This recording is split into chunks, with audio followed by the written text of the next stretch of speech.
Hello everyone, स्वागत है आपका कोड आर्किटेक्चर की इस नई वीडियो में। और ये वीडियो प्रीवियस वीडियो का कंटिन्यू वर्जन है। तो अगर आपने प्रीवियस वीडियो नहीं देखी है तो वो काफ़ी इंपॉर्टेंट है देखना। उस वीडियो में हमने ये वाला मॉडल इंप्लीमेंट किया था जिसमें एक प्रोड्यूसर था, एक एक्सचेंज था, एक क्यू था और एक ही कंज्यूमर था। तो ये वाला मॉडल हमने उसमें इंप्लीमेंट किया था।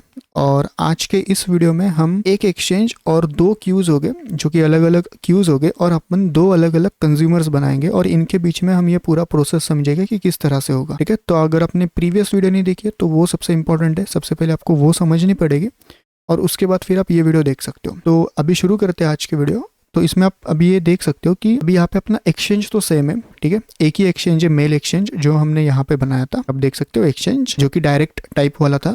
तो वो खैर अभी हम डिस्कस नहीं करेंगे, वो अगले वीडियोस में हम देखेंगे, ये सारे टाइप्स डिटेल्ड में पढ़ेंगे। पर अभी अब यहाँ पे कैच क्या है ना, यहाँ पे देखो अभी दो अलग अलग क्यू बनाए रखे हैं। अभी इसमें लो किस तरह से होगा, देखो हम क्या करेंगे। अभी अपने पास दो टाइप के यूजर्स है, तो मान के चलो सब्सक्राइब्ड यूजर्स एक क्यू है अपना, और एक अपना नॉर्मल यूजर्स है। ठीक है, और अपने दो अलग अलग कंज्यूमर्स है। दोनों का काम सेम है, मेल सेंड करना। पर फ़र्क इतना है कि अगर इस क्यू में डेटा जाता है तो वो मतलब सब्सक्राइब्ड यूज़र वाले क्यू में अगर डेटा जाता है तो वो ये कंज्यूमर पकड़ेगा और ये कंज्यूमर उन यूज़र्स को ही मेल सेंड करेगा। और मान के चलो जो अगर नॉर्मल यूज़र के क्यू में अगर कोई मेल डेटा चला गया, मेल नहीं डेटा, तो वो जाएगा इस कंज्यूमर के पास, जो कि अपना, मैं इसको नाम दे देता हूँ कंज्यूमर टू। तो ये कंज्यूमर टू के पास जाएगा और कंज्यूमर टू फिर उनको मेल सेंड करेगा। अभी आप बोलोगे कि यार ये सब्सक्राइब्ड और ये यूज़र क्या चीज़ है। तो यहाँ पे बस हम एक नॉर्मल सा एग्जांपल ले रहे हैं, ये और भी कोई सिनेरियो हो सकता है। ठीक है, ज़रूरी नहीं कि आपका अनसब्सक्राइब मतलब जो अनसब्सक्राइब्ड यूज़र से और सब्सक्राइब्ड यूज़र से उनमें हम डिफ्रेंशिएट करके ऐसा कर रहे हैं। बट ये एक रियल वर्ल्ड में कोई भी एक सिनेरियो हो सकता है जिसमें हमें दो से ज़्यादा क्यूज़ की ज़रूरत हो या फिर एक से ज़्यादा क्यूज़ की ज़रूरत हो। ठीक है, तो वही बस हम सिंपल सा इंप्लीमेंट करेंगे। काफ़ी शॉर्ट रखेंगे वीडियो, क्योंकि इसमें कुछ नए चीज़ नहीं लिखनी है, मतलब नई चीज़ वापस से कोई कंसेप्ट नहीं है। बस हमने अभी तक जो किया है वही करेंगे, बस थोड़ा रिपीटेशन करना है हमें इसमें। अभी देखो इसमें आपको अलग अलग क्या चीज़ें दिख रही है। एक तो दो क्यू अलग है और उनके नाम अलग है, और हमने दो अलग राउटिंग की बनाई है, बस इतना ही एक फ़र्क है। अभी देखो मैं क्या करूँगा, मैंने यहाँ पे एक राउटिंग की बनाई, तो मैं यहाँ पे बोल देता हूँ राउटिंग की फॉर सब्सक्राइब, ऐसा बोल देता हूँ कि राउटिंग की फॉर सब्सक्राइब्ड यूज़र।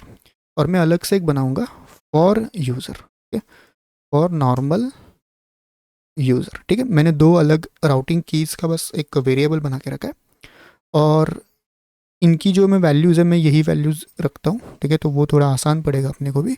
ठीक है, तो send mail to subscribed users, और यहाँ पर भी मैं सेम रखता हूँ, बस यहाँ पे होगा सेंड मेल टू यूज़र। ठीक है, तो हमने देखो राउटिंग की ये दो हमने यहाँ पे बस लिख के रखी है। अभी हमें क्या करना है, दो अलग क्यू बना, एक हमने ऑलरेडी बना के रखा है मेल क्यू, तो मैं इसको रीनेम करके बोल देता हूँ कि ये अपना सब्सक्राइब्ड वाला क्यू होगा। तो सब्सक्राइब्ड यूज़र मेल क्यू, तो हमने बस इस ऑलरेडी एक बनाया बनाया क्यू का हमने बस नेम को चेंज किया है। ठीक है, बाकी चीज़ें एज इट इज़। अब भी मैं इसको डुप्लीकेट करके और एक क्यू बनाऊंगा, और इसका मैं नाम रखूँगा यूज़र मेल क्यू, या फिर मैं बस यहाँ से इसको हटा देता हूँ। अभी देखो दो क्यूज़ बने, तो मैं क्या करता हूँ इसके अंदर एक ठीक है ऐसा कर देता हूँ। अभी क्या होगा, हमने दो क्यूज़ बनाए, अपनी दो राउटिंग कीज़ रेडी है। अभी हमें बस क्या करना है, लिंक करना है, मतलब ये एक्सचेंज को लिंक करना है इन क्यूज़ के साथ। अभी आप यहाँ पे देखोगे मैंने आपको क्या बोला था कि अगर आपको एक्सचेंज को किसी भी क्यू के साथ अगर कनेक्शन बनाना है तो हमें उसके लिए बाइंड करना पड़ता है। एक बाइंडिंग की कंसेप्ट होती है, वो हमें लगानी पड़ती है। तो अभी यहाँ पे देखो पिछले वीडियो में हमने एक क्यू के साथ ऑलरेडी बना के रखी थी बाइंडिंग। ठीक है, बाइंड क्यू करके यहाँ पे चीज़ है, यहाँ पे पर अभी पुराना डेटा पड़ा है, तो हम इसको अपडेट कैसे करेंगे। तो देखो सबसे पहले मैं एक्सचेंज मेल एक्सचेंज वाले इसको मैं ये सब्सक्राइब्ड क्यू के साथ सबसे पहले बाइंड करूँगा विथ हेल्प ऑफ ये वाली राउटिंग की, ये मेल सर्वर जो है ना, सेंड मेल टू अनसब्सक्राइब्ड यूज़र, ये वाली की को यूज़ करके। तो सिंपल है, देखो एक्सचेंज तो अपना सेम होगा। अभी बस यहाँ पे पहला पैरामीटर क्या होता है बाइंड का, कि वो क्यू का नाम लेता है। तो इसमें मैं क्यू का नाम दे देता हूँ यहाँ पे। ठीक है, ये अपना क्यू का नाम आ गया। एक्सचेंज तो कह रही की है तो वो सेम रहेगा। अभी राउटिंग की यहाँ पे चेंज हो जाएगी और यहाँ पे आ जाएगा फॉर सब्सक्राइब्ड यूज़र। ठीक है, तो इसका मतलब क्या, यहाँ पे एक्चुअल में वैल्यू कौन सी आएगी, यहाँ पे वैल्यू कौन सी आएगी, ये वाली। ठीक है, ये वाली। तो अभी राउटिंग की अपने पहली सेटअप की, अभी सेकंड राउटिंग की सेटअप करते हैं, मतलब सेकंड बाइंडिंग सेटअप करते हैं। तो अभी सेकंड बाइंड किसको करना है, हमें मेल एक्सचेंज को हमें ये यूज़र मेल क्यू के साथ बाइंड करना है विथ हेल्प ऑफ ये राउटिंग की। अभी हम क्या करेंगे, तो क्यू का नाम मैं अपडेट कर देता हूँ और यहाँ पे अभी राउटिंग की क्या होगी, फॉर सब्सक्राइब्ड यूज़र, नहीं यहाँ पे अभी आएगा फॉर नॉर्मल यूज़र। ठीक है, तो देखो अभी हमने क्या किया, मैं एक बार समझाता हूँ आपको। हमने एक एक्सचेंज बनाया लाइन नंबर 19 पे, आप देख सकते हो लाइन नंबर 19 पे हमने एक एक्सचेंज बनाया।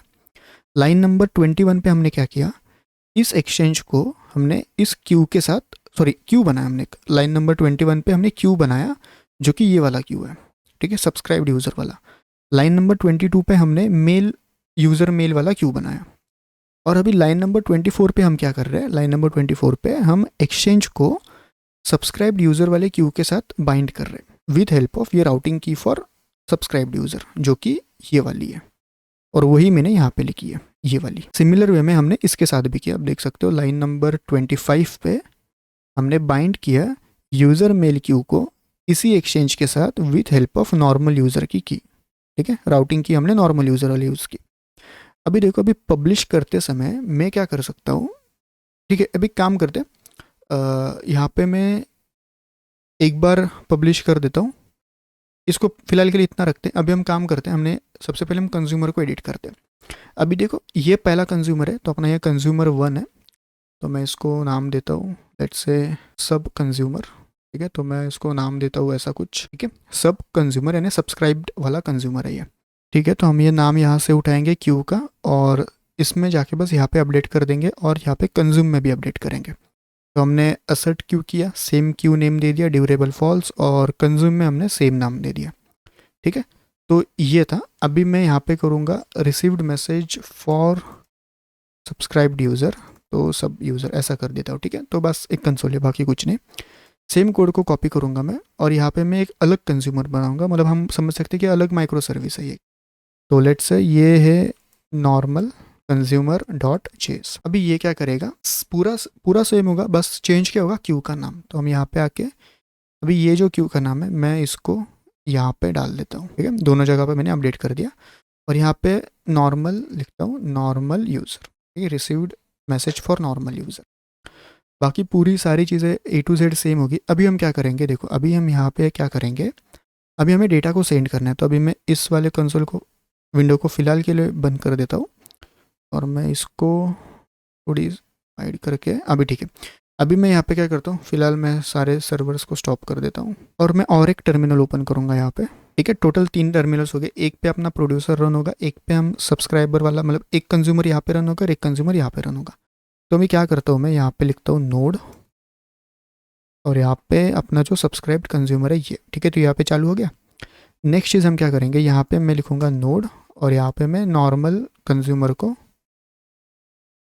चालू कर दूंगा। अभी देखो यहाँ पे सब्सक्राइब्ड वाला कंज्यूमर ऑन है और यहाँ पे नॉर्मल कंज्यूमर ऑन है। अभी यहाँ से मैं कुछ डेटा सेंड करूँगा, पर अभी मैं वो किस पे करूँगा, ठीक है, वो पॉइंट है। तो देखो मैं क्या करूँगा, अभी देखो मैं पहली बार डेटा सेंड करूँगा सब्सक्राइब्ड यूज़र के लिए और मैं एक बार सेंड करूँगा इसके लिए, नॉर्मल यूज़र के लिए। वो किस तरह से करूँगा, तो मैं क्या करूँगा, यहाँ पे देखो ये राउटिंग की बस मुझे चेंज करनी है। जब भी मैं कोई पब्लिश करूँगा डेटा, तो अभी ये मेरे राउटिंग की के ऊपर डिपेंड करेगा, क्योंकि अभी मैं आपको यहाँ से भी समझाता हूँ। देखो अगर मैं इस राउटिंग की के लिए डेटा पब्लिश करूँ तो वो जाएगा इस क्यू में और वो लिसन करेगा ये कंज्यूमर। और अगर मैं इस राउटिंग की के मदद से, मतलब इस राउटिंग की पे अगर मैं डेटा पब्लिश करूँ तो वो जाएगा इस क्यू में और वो सुनेगा ये कंज्यूमर। सिंपल। तो अभी हम वही काम करेंगे यहाँ पे। अभी देखो यहाँ पे मैंने राउटिंग की डायनामिक रखी है, तो मैं इसको हटा दूंगा और मैं कहूँगा कि मुझे ये राउटिंग की पे डेटा सेंड करना है, या फिर मैं बोल सकता हूँ ये। ठीक है, तो मैं बोल दूंगा ये। अभी मैं किस पे सेंड करना चाहता हूँ डेटा, सब्सक्राइब्ड यूज़र वाले इस पे। तो ये आना चाहिए, इस ही टर्मिनल में सिर्फ आना चाहिए डेटा, इसमें नहीं आना चाहिए। ठीक है, तो चलो हम सेंड करके देखते हैं। तो मैं यहाँ से क्या करूँगा, नोड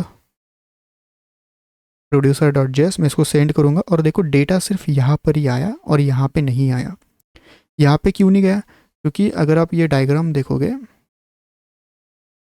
तो इस केस में, इस चार्ट में हमने क्या किया है, हमने इस राउटिंग की पे डेटा सेंड किया और ये राउटिंग की कौन से क्यू के साथ लिंक है, ये वाले क्यू के साथ बाइंड है। तो सुन कौन रहा है इसको, ये वाला कंज्यूमर। तो ऑब्वियसली उसने यहाँ से डेटा उठाया और यहाँ पे लेके गया और उसने लिसन करके कंसोल कर दिया। पर इसमें डेटा अभी तक आया ही नहीं था, इसमें डेटा अभी तक था ही नहीं, ये पूरा एम्प्टी क्यू है। अभी हम इसमें डेटा डालेंगे, तो वो कैसे करेंगे, अभी हम बस यहाँ पे की चेंज कर सकते हैं, जैसे कि मैं अभी यहाँ पे कह दूँ सपोज नॉर्मल यूज़र, और मैं डेटा अगर चेंज करूँ रियल टाइम की जगह मैं अगर यहाँ पे करूँ नॉर्मल नॉर्मल यूज़र कर दूँ, अगर मैं अभी वापस से एक बार डेटा सेंड करूँ, अभी देखो डेटा यहाँ पे आया सिर्फ। मैं अगर वापस से एक बार डेटा सेंड करूँ तो देखो वापस से वो यहाँ पे आया। तो ये अभी हमने ये वाला मॉडल समझा जिसमें एक एक्सचेंज है और मल्टीपल क्यूज़ है और मल्टीपल कंज्यूमर्स है। ठीक है, तो काफ़ी सिंपल था। और अगर हम यहाँ पर भी आके देखें तो मैं सबसे पहले मैं एक्सचेंजेस में आऊँगा, और एक्सचेंज में अपना एक ही एक्सचेंज है मेल एक्सचेंज, तो वो तो एक ही था हमारा। बस मैं अभी एक क्यूज़ में आऊँगा, और अभी देखो अभी अपने पास 2-3 क्यूज़ है। एक ये वाला तो नहीं है क्योंकि ये पिछले वीडियो वाला था, तो अभी इसको रन नहीं करेंगे हम, ये बस इसको रहने देंगे। और अभी हमने 2 क्यूज़ बनाए, एक सब्सक्राइब्ड यूज़र मेल क्यू और एक यूज़र मेल क्यू। ठीक है, अभी हम क्या करेंगे, सबसे पहले इसका देखते हैं। ठीक है, तो अभी हम कंज्यूमर में आएंगे, और खैर यहाँ पे आके कोई फ़ायदा नहीं है, हम सीधा जाएंगे गेट मैसेजेस में, और यहाँ से हम क्या करेंगे, मैं यहाँ पे 5 कर देता हूँ और मैं यहाँ पे गेट मैसेज कर दूंगा। तो क्यू इज़ एम्प्टी आ रहा है यहाँ पे। Okay okay okay, Q empty Q है क्योंकि इसने कंज्यूम कर लिया और एक्नॉलेजमेंट भी दे दिया। तो लेट से मैं अगर इसको पॉज करूँ, मैं इस सर्वर को पॉज करूँ, और यहाँ से अगर मैं इस क्यू के लिए डेटा सेंड करूँ, यानी फॉर नॉर्मल यूज़र नहीं, फॉर सब्सक्राइब्ड यूज़र। ठीक है, अभी मैं आपको दिखाता हूँ। अभी डेटा चला गया पर क्योंकि सर्वर स्टॉप है अपना। अभी मैं यहाँ पे आके अगर गेट मैसेज करूँ तो देखो अभी आया। तो ये डेटा में सिर्फ ये नॉर्मल यूज़र है क्योंकि हमने यहाँ पे नॉर्मल यूज़र लिखा है, पर एक्चुअल में वो गया सब्सक्राइब्ड यूज़र के लिए। देखो राउटिंग की क्या है, send mail to subscribed user. Exchange कौन सा है, मेल एक्सचेंज है। ठीक है, और अगर मैं सिमिलर वे में अगर मैं इसके लिए करूँ, और अगर मैं सर्वर को स्टॉप करूँ, और यहाँ पे अभी मैं 2 बार करूँगा पब्लिश, 1 और 2। अभी मैं यहाँ पे आके अगर यूज़र मेल क्यू में जाऊँ, और अगर मैं पब्लिश मैसेज में आके 5 करूँ सपोज, तो यहाँ पे मुझे 2 मैसेजेस मिल जाएंगे। तो देखो ये 2 मैसेजेस मुझे आ गए, मैसेज 1 यहाँ पे लिखा है, मैसेज 1 और मैसेज 2। ठीक है, तो ये सिंपल सा मॉडल था अपना। अगर आपको वीडियो अच्छी लगी हो तो आप चैनल को ज़रूर से सब्सक्राइब करना, लाइक करना, और उन दोस्तों के साथ शेयर करना जो रैबिट एमक्यू में काफ़ी इंटरेस्टेड है। रैबिट एमक्यू नहीं, हम चैनल पे पूरी माइक्रो सर्विसेज एक्सप्लोर करेंगे आगे जाके, और भी अच्छे अच्छे एडवांस बैक एंड डेवलपमेंट की वीडियोस आएंगे। तो अगर आप सब बैक एंड डेवलपमेंट में इंटरेस्टेड हो तो आप ज़रूर से चैनल को सब्सक्राइब करो और सबको शेयर करना वीडियो। ठीक है, ओके, फिर अभी हम नेक्स्ट वीडियो में मिलेंगे और वहाँ पे हम अगले टॉपिक्स पढ़ेंगे।